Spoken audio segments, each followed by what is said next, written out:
Hey all, how's it going? I wanted to hop on here and do a quick review of something that I find hard to find on online anything about it. It's a Dewalt um, fan assisted propane garage heater. There's a couple things just figure I'd go over for anybody out there that was trying to find help with it like I was. All right, this is the heater that I purchased from Home Depot. It's a Dewalt 60,000 BTU. Like I said, I looked it up online. I could find pictures of it, but I could not find anything that has to do with this thing. And for somebody who's never owned a propane heater before, I had no clue what I was doing, so not coming with instructions was a pain to say the least. Real quick, this handle comes separate. There's 4 screws on each one of the corners. They do not line up very well. So you have to finagle it and kind of half put in each screw and then tighten them all down, and then it'll become secure. The plastic stretches out and all that. Now it's fine, it's sturdy. Other thing is this is the regulator, and I did see a comment on online about this. The guy said that it doesn't fit your standard tank. Well, no. If you're looking at trying to get this piece to go on the outside like a gas grill would, yeah, it does not fit. But all propane tanks, as you can see, I don't know, the lighting might be a little bad in here. There is a threaded interior on all propane tanks. So the inside of this has threading in it. Well, this threads into it. So you just crank down nice and tight. It's brass. It should fill in all the gaps. Good enough. And yeah. So I know that somebody had commented that that was the problem, but obviously you can thread it into the inside. The biggest issue that I had with this thing was it took me about 35 to 45 minutes to figure out how to start it. When you plug this in, it clicks. And on the inside here, this thing right here, this is the ignition coil. And you can see a spark coming through here. But it will not light. I could not for the life of me figure out why. I could smell gas, I could see the electric ignition firing, but it would not light. So after about 35 to 45 minutes worth of my time, I finally figured out that when you turn this to the lowest setting or highest setting, it doesn't really matter. You have to hold this in.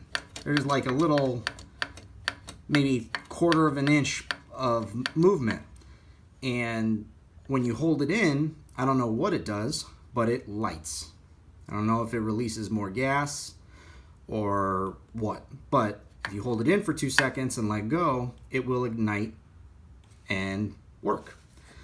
I turned this up to full for about 10 minutes. My garage goes from currently like 18, 20 degrees up to 75, 80 degrees in 10 minutes. And then at that point, I just turn it down to the lowest setting. It'll automatically stop. Once I hit the lowest setting, it'll maintain that temperature, no problem. And my garage is not insulated. That colored stuff you see up there is just Tyvek on the interior. And if you look up at my ceiling, it's not insulated either. It's just old slate slatted roof. So yeah, for the most part, those were the only problems that I had with this, and that I saw that was an issue was the regulator thing. But other than that, if it had directions, you would have known, or I would have known, to push the button in, and it would have worked. But like I said, I've never owned a propane heater before, and did not know that maybe that's the way they all work. But if it had instructions, I would have known. Alright, so to surmise everything that I was saying, it's a great heater. I personally use it all the time. I've had it for about a month now. I've had no issues with it.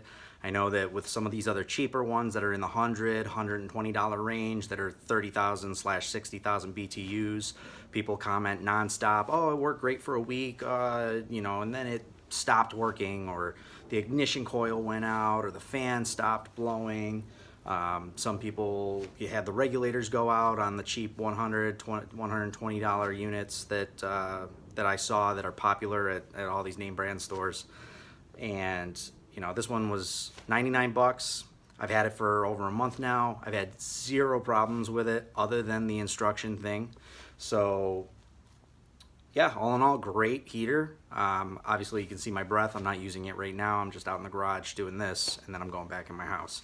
But I will say that here where I live just outside of Chicago, and it was negative 60 something degrees like 2 weeks ago for basically 3 days with the wind chills and everything.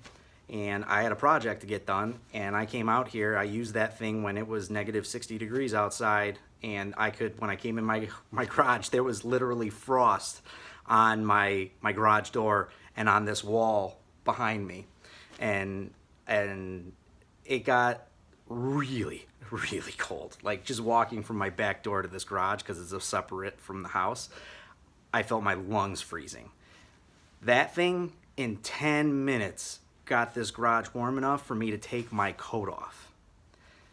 And I got to work in my garage doing the project that I had with nothing but a t-shirt, no jacket needed, no hat needed, nothing. I will say it is loud. So, you know, I put on a pair of headphones while I do my work, and it tunes that out. You know, it's not a big deal to me. I have kids, so noise is nothing new. But yeah, all in all, great heater. I plan on bringing some more videos out for all the DIY dads out there that, you know, this isn't your regular all the time thing. You get something new you're unfamiliar with. And I see videos for stuff that I am semi-familiar with all the time, but the videos don't cover the stuff that I really want to see. It gives you the basis of the information, but then because of the way people cut, you miss out on a lot. And so my thinking is that the videos that I'm going to try and put out are going to include those parts. They might make the video a bit longer than, you know, some of these quick 5-minute how-to videos or DIY or review videos, whatever the case may be. But all those little nuanced things that these guys are going through off camera that you're not seeing, that I'm sure everybody runs into, is you get to where they cut and boom, comes back, someone snaps their finger, it's all done. Oh, look, amazing. Well, what you missed was the 45 minutes in between where they're cursing, throwing tools across their garage, and smashing something with a hammer. And I'm going to record that because I know personally I've followed YouTube videos and it's not as simple as, and it's being done. So, you know, as I'm learning, I plan on bringing videos that you'll be learning. So hit the like button, subscribe, do whatever, doesn't matter. I don't care, I'm not in this for the money. So, yeah, I'll hopefully be bringing some videos soon. Thanks.